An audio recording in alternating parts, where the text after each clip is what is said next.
faut pas oublier que parmi les coloniaux, il y avait des communistes. À un moment donné, n'est-ce pas? Oui, il faut le rappeler.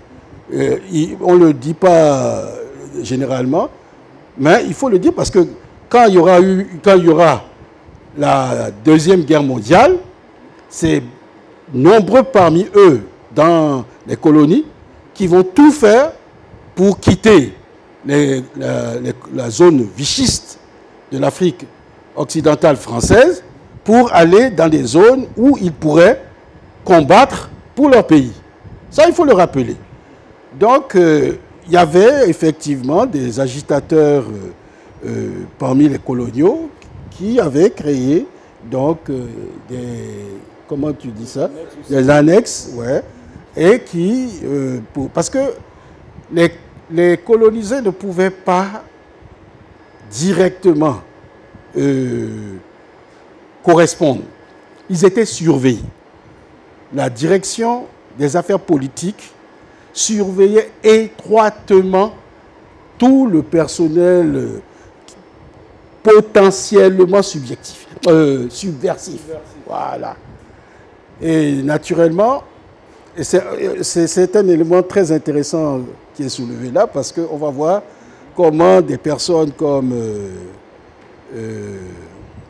Lyon Corin vont monter des circuits avec la Nigeria voisine.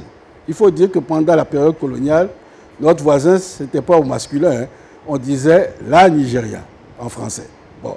Donc, on se remet dans le truc et dans le contexte. Alors, le problème va se poser au niveau administratif entre lui et son directeur. Bon, je ne vais pas évoquer ici les motifs qu'on classerait dans la petite histoire, mais toujours est-il qu'il était en désaccord avec son directeur et il a été... le directeur a fait un dossier et il a été, comment vous dites ça, radié de la fonction publique.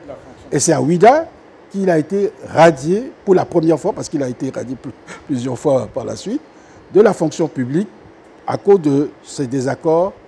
En fait, c'était ses activités extrascolaires, plus des questions, disons, de moralité, disons ça comme ça, entre le directeur et lui. Alors, il avait donc des coups de franche, puisqu'il était libéré des contraintes de l'administration. Il a vite fait de retrouver un autre, on dirait aujourd'hui job, n'est-ce pas, à la CFAO, où il était chargé des écritures, etc.